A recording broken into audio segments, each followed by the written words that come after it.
everybody. Thanks for watching on the podcast. This is a short format episode podcast that you can watch or listen to while you're doing your business on the pot. Or maybe you're getting an MRI and they say, this machine is loud. So they give you some foam earplugs and then they say, what do you want to listen to? So tell them you would like to listen to on the podcast. Yeah.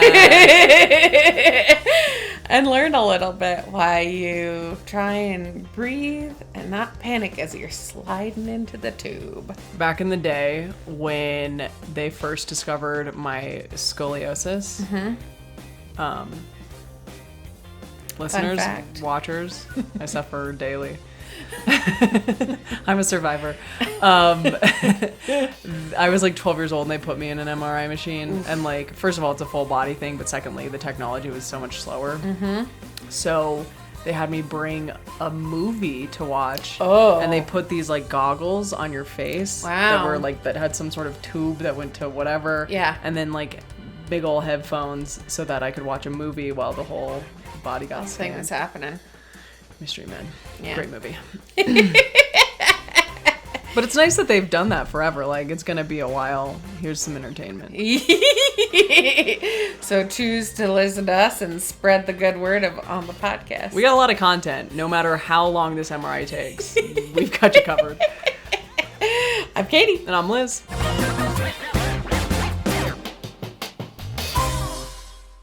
Hey, Katie. Hey, Liz. What are we talking about today? Liz, I was just one of my holiday traditions as we ease back into reality. One of my holiday traditions is watching It's a Wonderful Life. Classic, love it, good story, good actors, but it was like released in 1940. Is it 40s?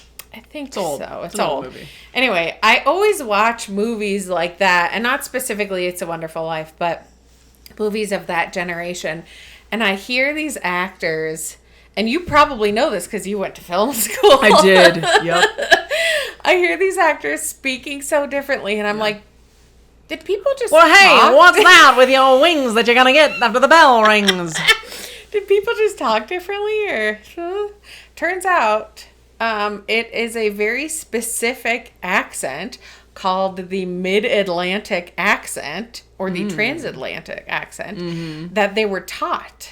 So I'm going to tell you all about the Mid-Atlantic accent today. I already know it. Do you? Well, yeah. Well, hey, big guy, what's the big deal? But it's a little different. It's a little different. Fine. Okay. Usually it was used in movies before, like, the 1950s. Think of actors like Cary Grant, Katharine Hepburn, Orson Welles, Bette Davis. Judy Garland. Yeah, she's one. Cary Grant is a little bit give or take because I'll get a little bit into that, but that's actually what he sounds like. That wasn't how he was trained to talk. But it's a mix between British and American accents, specifically like Boston, New York accents. And the accent, if you think about it, Mid-Atlantic, it's like placed in the middle of the Atlantic between the two countries because they were trying to bring them together. And this all kind of came about when Americans started to like be friendly with England again, and we were like, hey, you guys aren't trying to control us.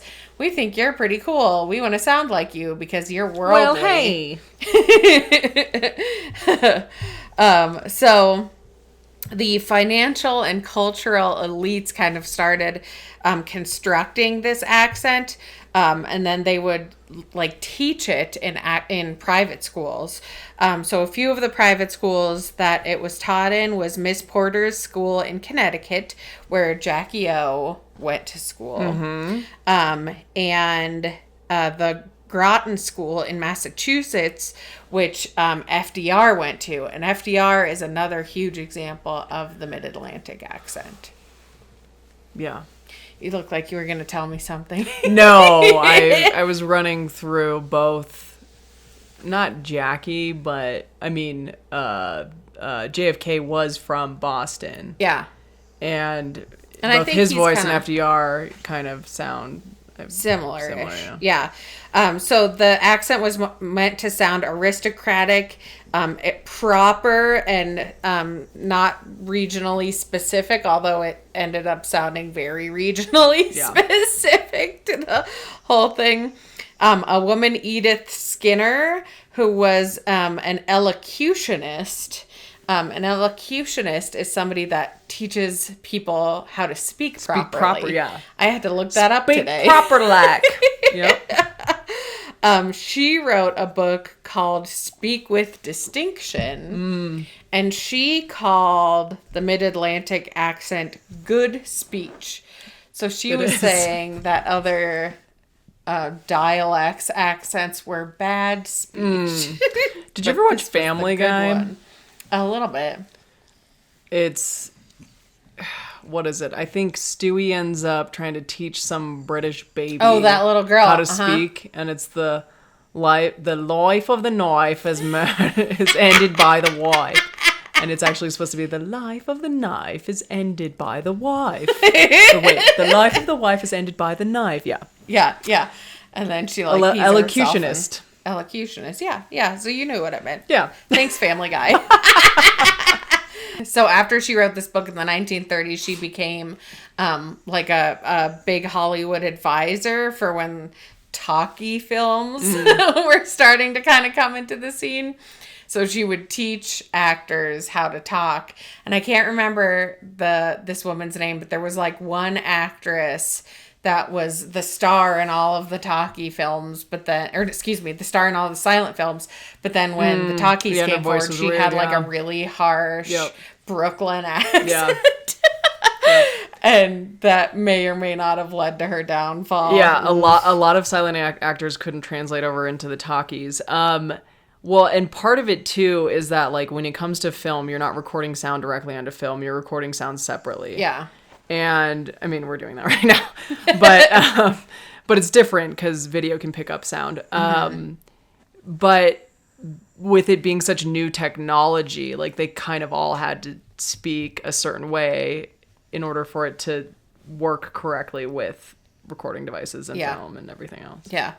Speak loudly and clearly. Exactly. So I'm going to try to describe some of these to you. And then I'll play you some examples so we can kind of hear what it sounds like. So in this good speech, all vowel sounds are oral sounds to be made with the soft palate raised. Thus, the breathing flows out of the mouth only rather than the mouth and the nose. Cool. Yeah, I think it is that. Okay, here's another one. She demanded that all R sounds be dropped. And she demanded that this says AGH. So this one didn't make sense to me. Ah sound, as in chance, should be halfway between the American ah and the British like chance and chance. Chance. Yeah, but do you hear ah in chance? Chance. Chance. That one. Chance. Okay, here's another one. She required. So, really good. Really good chance. She required that all T sounds be She required that all T sounds be precisely enunciated, like butter cannot be butter. Sure. Here's my favorite one because I can actually understand this one. Words beginning in WH must be given a guttural hacking noise.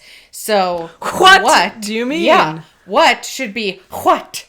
What are really good chance? Liz, I want to play you a quick clip of Katharine Hepburn in the Philadelphia Story so you can hear a little bit of what this sounds like. Hello, fancy seeing you here. Orange juice? Certainly. Don't tell me you've forsaken your beloved whiskey and whiskies. Awesome. Whiskey and whiskey. No, I was having a hard time wrapping my brain around the R part of it. It's not words that start with R. It's like No. murder. Murder. Whiskey and whiskey. So Liz, this kind of had a chokehold in Hollywood and in theater up until like the 1960s-ish. But that transition was made by directors like Francis Ford Coppola, who started making like more real films, because films up until that point had been about like hoity-toity people that you would look up to. There was, There But- was a standard, there was a code, and But then it became raw and real, and Hell so yeah. to have that accent didn't make sense. Yeah.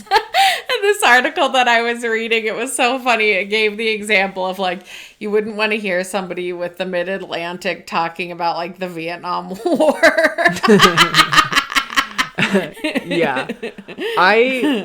What's interesting is I don't think I know a single I don't know a single person today that I could say has a Mid-Atlantic accent. Oh no, yeah, no, it definitely like came and went pretty quickly. Like there was a whole school for it, and now it's gone. And now it's gone.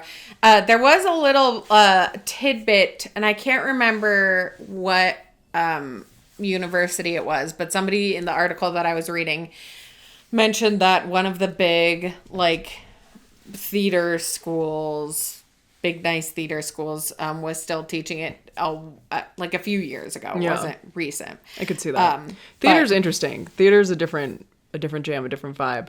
I took an acting class in college, and our theater teacher basically was like, yeah, you should lean into being typecast. Okay. I mean, I guess I get it. Like, It's funny. yes. So, any So- of you kids out there looking to act, I don't know. Adopt the Mid-Atlantic accent and See how far you can get. become typecast. So I just thought it was interesting It is that interesting. this accent was kind of made up for Hollywood and theater and being posh and above everybody else. And Well, what else is interesting is like now we have actors who will adopt accents for their characters. Yeah. And they're all sorts of accents. yeah, no, I know. And this was like the good accent. It was the only accent. Yeah. Interesting. So yeah, there you go. Well, all right. Thanks, Katie. You're welcome. What's that inside? Whoa, what's that inside my body? A little whiskey and Whiskey, whiskey, whiskey, and whiskey. and also a little bit of knowledge. A little bit of North Hedge. Okay, see you next time. Bye.